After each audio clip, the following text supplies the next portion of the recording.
দ্বিতীয় দফা সংলাপের সপ্তম দিন শেষে রাজনৈতিক দলগুলোর সাথে জাতীয় ঐকমত্য কমিশনের বৈঠক শেষে ঠিক এই মুহূর্তে জাতীয় ঐকমত্য কমিশনের সহ সভাপতি আলী রিয়াজ সংবাদ সম্মেলনে কথা বলছেন। আমরা সরাসরি চলে যাচ্ছি তাঁর বক্তব্যে। দলসমূহের নির্বাচিত একজন প্রতিনিধি এনসিসিতে আমাদের প্রস্তাব ছিল রাষ্ট্রপতি এবং প্রধান বিচারপতির অন্তর্ভুক্তি।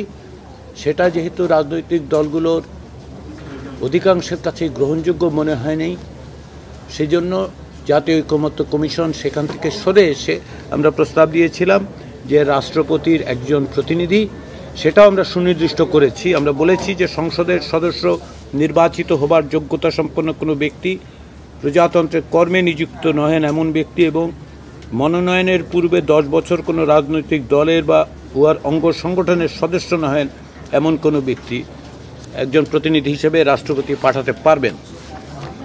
প্রধান বিচারপতির ক্ষেত্রে আমরা প্রস্তাব দিয়েছি যে প্রধান বিচারপতি কর্তৃক মনোনীত আপিল বিভাগের একজন বিচারপতি।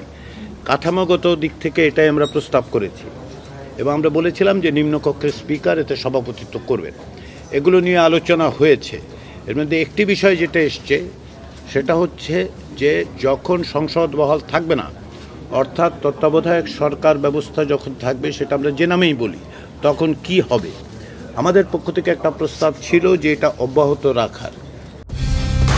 কালার এক্সপার্ট, জর্জ স্যাপ এবং মাইল্ড অন হ্যান্ডস টেকনোলজি সমৃদ্ধ অরিক্স ক্রিস্টাল ওয়াশ আপনার লন্ড্রি এক্সপার্ট। যে এই কমিটি সামান্য পরিবর্তন করে, অর্থাৎ অন্যান্য বিরোধী দলের যে প্রতিনিধি তার পরিবর্তে আমরা বলেছিলাম যে উপদেষ্টা পরিষদ বা যাই হোক তার একজন প্রতিনিধি থাকবে। কিন্তু আলাপ আলোচনায় যেটা স্পষ্ট হয়েছে যে অধিকাংশ রাজনৈতিক দল যারা এমনকি এই কাঠামোর সমর্থন করেন, তারাও মনে করেছেন যে তত্ত্বাবধায়ক সরকার যখন থাকবে তখন এই কমিটি বহাল রাখার কোনো কারণ নেই, তারা সেটা সমর্থন করছেন না। ফলে প্রশ্ন উঠেছে যে ওই সময় নির্বাচন কমিশনের নিয়োগের বিষয়টা কিভাবে বিবেচিত হবে। সেটার আলোচনার পরিপ্রেক্ষিতে অনেকেই প্রস্তাব করেছেন যে এটি তত্ত্বাবধায়ক সরকারের হাতে সীমিতভাবে অর্পণ করা যায়। শুধুমাত্র এটি, অন্য কমিশনগুলোর ক্ষেত্রে নয়, কিন্তু অন্য কোনো কমিশনের নিয়োগের তত্ত্বাবধায়ক সরকারের কোনো অধিকার থাকবে না। এই বিষয়গুলোতেই আলোচনা হয়েছে এবং কিছু কিছু প্রস্তাব এসেছে সংশোধনের। যেমন ধরুন, করা হবে সেটা দুজনের নাম যাবে না, একজনের। অধিকাংশের মত হচ্ছে যদি এরকম কাঠামো তৈরি হয় এবং এই কমিটি একজনের নামই সুপারিশ করবে রাষ্ট্রপতির কাছে। ফলে এই সমস্ত আলোচনার পরিপ্রেক্ষিতে আমরা যেটা বুঝতে পারছি যে এই ধরনের একটি কাঠামোর ব্যাপারে সংখ্যাগরিষ্ঠ দলের সমর্থন আছে, কিন্তু কাঠামোগত প্রশ্নগুলোকে আরেকটু সুস্পষ্ট করা দরকার, আরেকটু আলোচনার প্রয়োজন আছে। আমরা সেজন্য যে সমস্ত দল এখন পর্যন্ত এই ধরনের প্রস্তাবে সম্মত হচ্ছেন না, আমরা কমিশনের পক্ষ থেকে তাদেরকে অনুরোধ করেছি যে এখন তারা পুনর্বিবেচনা করতে পারেন কিনা, বিশেষ করে প্রস্তাবিত বিভিন্ন সংশোধনের পর। এটা আমাদের অনুরোধ।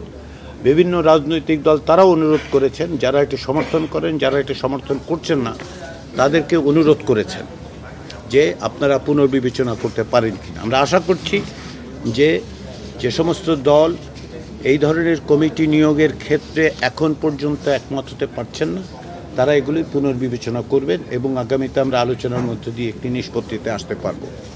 আজকের দ্বিতীয় বিষয় ছিল দ্বিকক্ষ বিশিষ্ট পার্লামেন্টের প্রশ্ন। এবং দ্বিকক্ষ বিশিষ্ট পার্লামেন্টের প্রধান বিষয় হচ্ছে যে আমরা উচ্চকক্ষের বিষয় নিয়ে আলোচনা করেছি, যদিও কোনো কোনো রাজনৈতিক দলের পক্ষ থেকে নিম্নকক্ষ নিয়ে আলোচনার কথাও উত্থাপিত হয়েছে। তারা দাবি করেছেন যে এই নিয়ে আলোচনা করার দরকার। কিন্তু আমাদের পক্ষ থেকে যেহেতু আলোচ্য সূচি হিসেবে উচ্চকক্ষের বিষয় ছিল, সেখানে 3টি বিষয় আসলে সুস্পষ্ট হয়েছে।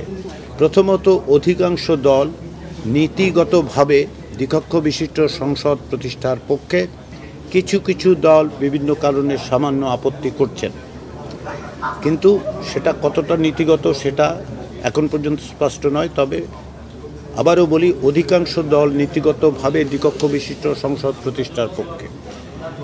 নির্বাচনের প্রক্রিয়া নিয়ে আলোচনা হয়েছে, সেখানে নির্বাচন প্রক্রিয়া হিসেবে প্রাপ্ত ভোটের ভিত্তিতে সংখ্যানুপাতে করার ব্যাপারে অধিকাংশ দল মত দিয়েছেন। তবে কোনো কোনো দল এবং সুস্পষ্ট আপত্তি জানিয়েছেন। তৃতীয় যেটা সেটা হচ্ছে কার্যকর একটি উচ্চকক্ষের জন্য এর কার্যপরিধি নির্ধারণ করার ক্ষেত্রে সংবিধান সংস্কার কমিশনের প্রস্তাবের বাইরেও কিছু কিছু জিনিস যুক্ত করার কথা বলা হয়েছে। আমরা বিভিন্ন রকম প্রস্তাব ওই আলোচনায় এসছে, সেগুলো আমরা আলোচনা করেছি। এর কিছু কিছু বিস্তারিত আপনারা পরবর্তী সময় দেখতে পাবেন হয়তো অন্যান্য রাজনৈতিক দলের কাছ থেকে। কিন্তু আমাদের বক্তব্যটা হচ্ছে এই যে আমরা মনে করছি যে যেহেতু উচ্চকক্ষ বা দ্বিকক্ষ বিশিষ্ট পার্লামেন্ট তৈরি করার ক্ষেত্রে আইনসভা তৈরির ক্ষেত্রে যে নীতিগত একমত আছে, প্রতিনিধিত্বের বিষয়টা আমরা ভবিষ্যতে আশা করি সমাধান করতে পারব।